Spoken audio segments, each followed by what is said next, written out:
Hi, everyone. I wanted to take a minute to look at a properly formatted MLA essay and to just remind ourselves about citations.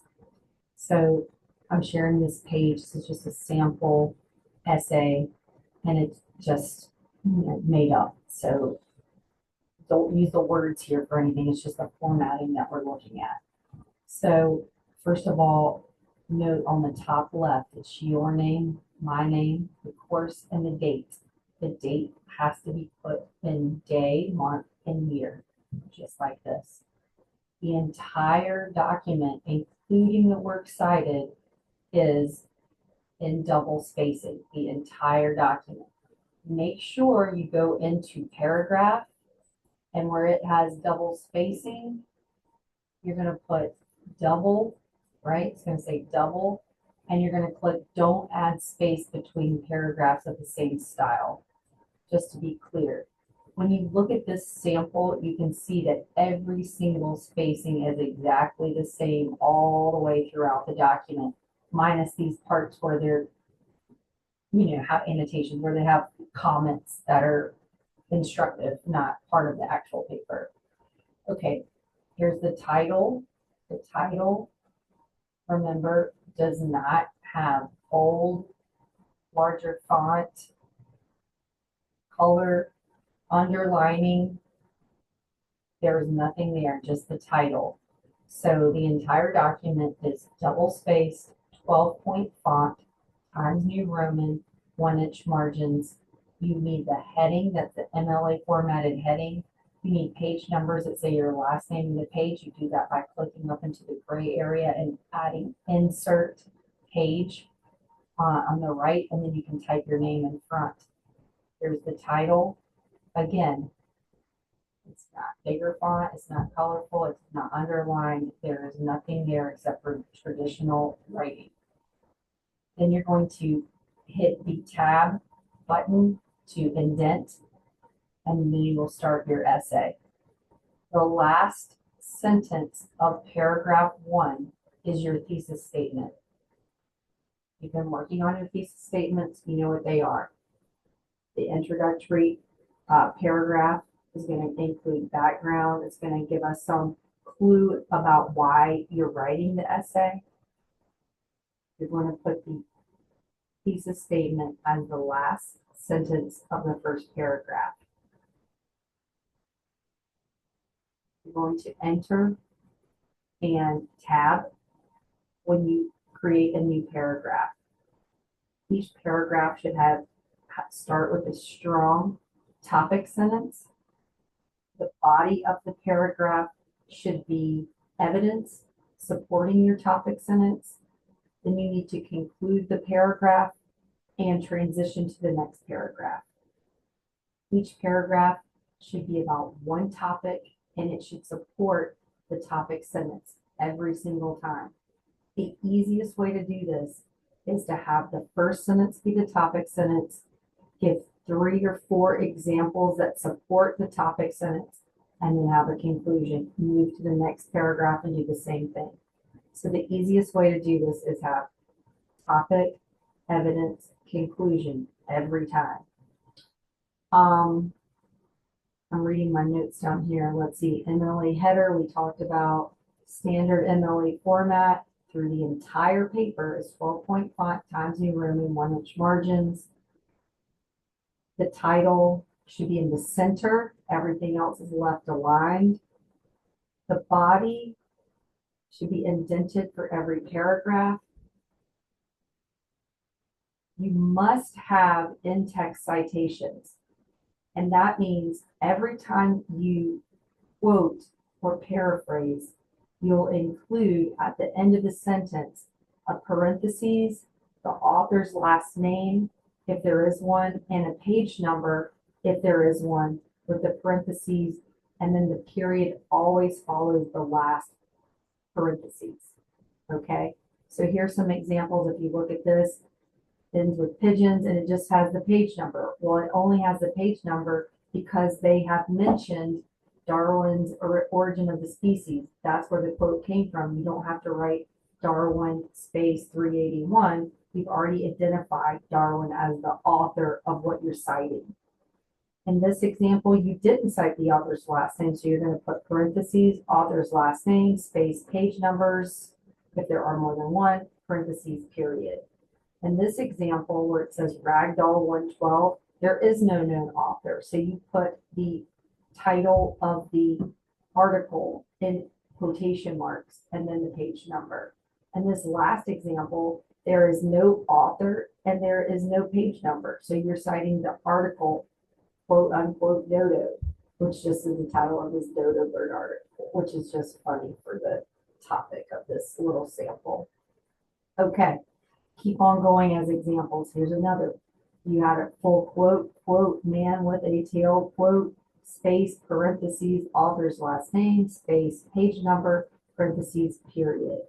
You can look these up on the OWL website. You can go to the UNC Chapel Hill Writing Center and look them up there. There are a million awesome writing labs online. I've given you some links. I've given you several links to sources on YouTube that go through step by step in terms of in-text citations and works cited. If you don't have in-text citation on this essay, you will get a 0. You have to have in-text citations. You have to show that you have evidence, and that evidence is supporting the argument you're making in the argument essay. If you do not have in-text citations, you will get a 0. I don't know how to be more clear about that. If you don't have a works cited page, you will get a 0. I don't know how to be more clear about that. So the works cited page is a separate page at the end of the essay. So your essay is going to be 3 or 4 pages, and then you're going to start a new page with the works cited. The works cited is going to be centered at the top. It's going to say works cited in 12-point font. It is not going to be in bold. It is not going to have underlining. It is not going to be colorful. It is not going to have a larger font. It's all 12-point font through the entire document and 12 in Times New Roman font. So here we go. Look at the sample. Works cited, it's centered. Works has a capital W. Cited has a capital C. You know what's not here? The word citations, the word sources, the word bibliography. It's all works cited. You have to have it state it explicitly like this. So take a look at your works cited page. Make sure it looks exactly like this one. On the works cited, you are going to use the same sources from your annotated bibliography, but you do not need the annotations any longer. Delete the annotations and you can copy and paste over the sources for the works cited page. So the works cited page will just show the works that you use in your essay. Go ahead and include all of the sources you used on your annotated bibliography, even if you don't directly cite them within the essay. I think that just makes sense. That's my preference. So on the works cited is centered. It's at the very top. You don't enter down. It's the very first line of the final page that you have opened separately. It doesn't go at the bottom. It goes on its own separate page. It looks just like this, minus all these little comments on the side. Works cited is centered. It's works cited. Spell it correctly. Then, a lot of you did this wrong on your annotated bibliography. Every entry must be alphabetized. So in this case, the author's last name is Bryson. It goes first. It's a B. This article is Dodo. It doesn't have an author. So you're going to alphabetize it by the letter D. David Holloway, his last name is an H. He goes next. James Loveridge. This article does not have an author, and we're going to alphabetize them by the letter M, not B as in the, or A or an, or any other minor article. You're going to alphabetize it by the M in Manic. Ragdoll is an article without an author. You're going to use the R as as you alphabetize.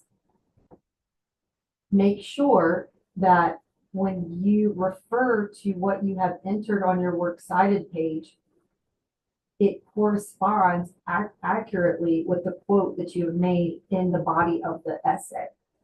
So for example, this quote, see both the Atlantic and Pacific, blah, blah, blah, quote, space, parentheses, Loveridge. Loveridge goes with this guy, John Loveridge, the middleman. I can find what you're citing. And then a parentheses and a period. Why is there no page number? Well, there's no page number in the online article. So if there isn't a page number, don't give it one. Just put the author's last name. The whole point of citations is basically to show that you're using someone else's ideas to prove what you're arguing. And then B, to give the reader what I think of as little mental breadcrumbs to go back and find the article and read it for themselves. So maybe you make this quote in here that just is super interesting and I want to go read the whole article. I want to know where this came from. I want to know more about what you've cited. When you write Loveridge and then you put on your works cited page, here's the article, The Middleman from newscientist.com, then I can go and read it for myself. I can read more about it. I can see how you quoted it. I can see what the context was that originally had the source. So it's not just to be obnoxious to have quotations and to have a works cited.